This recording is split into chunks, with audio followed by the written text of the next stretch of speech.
Simple video today. Just picked this up, thought it may have been a Pratt & Reed or maybe a Klein or maybe an old Vaco. No, it's a Vulcan. The problem with something being called Vulcan is that it's a regular English term, and so there are, I guess, caveats to having trademarks. Even Paul Allen, which was co-founder of Microsoft, a very rich person in the world, has tried to assert trademarks over the name Vulcan, at least I guess used in aerospace. But there are just so many companies, it's actually really surprising. So when you try to look up like Vulcan hand tools or something like that, it's just amazing all the different hits that you get on the search engine. So I believe this may be like some house brand. I mean, Harbor Freight doesn't sell screwdrivers that say Vulcan on them, but they have a lot of their Vulcan welding equipment. That's an example where it's there used to be the old Vulcan Superior hand tools and chain wrenches and stuff. I even have one. I'm sure this is also not related to that. We do have a size saying slotted on the back that is just actually, and if you want, I was noticing that it where it says slotted, if you look, I think it's silk screened, but they may have put like another layer, but it's definitely under some hard plastic. So I will give them a little bit of credit for making it so that the back stamping actually doesn't wear off very quickly. We do have some Kleins and Vacos here, and it's just an exact copy, except for, actually I think, that Klein is like Taiwanese or Chinese made.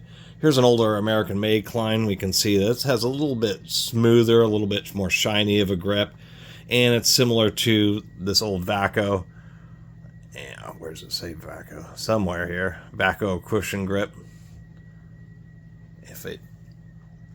That's right, on this one it says Vaco down here.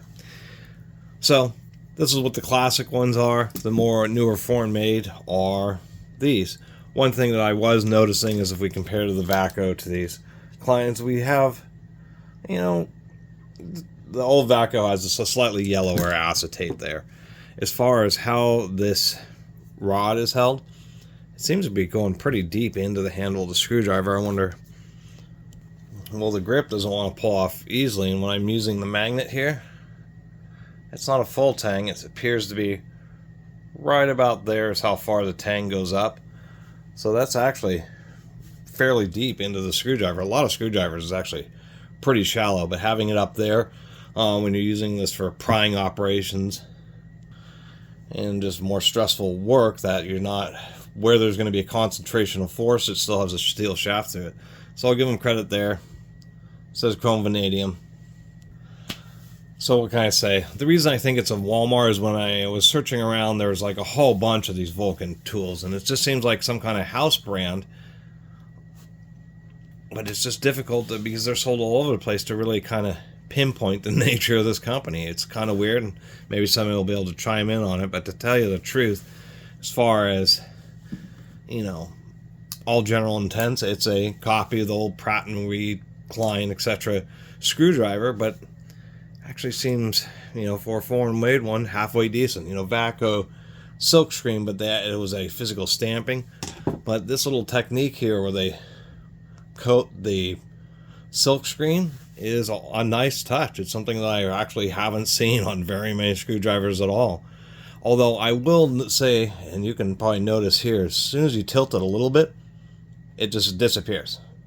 Because this coating is acting like a lens, as soon as you tilt it, it's refracting the light, especially because it's going to be forming like a little boundary layer between this plastic cap and then the normal body of the screwdriver. And they really should have done something like had brighter white printing. That may have helped, but I was just noticing that for all the protection that this has, when this gets really beat up and scuffed, you're not going to read it, and if it's off angle, you're not going to be able to read it. But at least they were trying. Show some effort.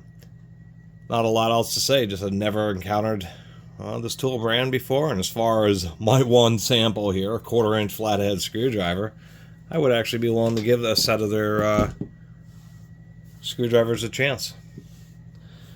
And happy 4th of July. Look what I can't believe this is a soda can insulator thing, but it's a patriotic tiny cat. So there you go. Thought that was interesting. Anyway, see you next time.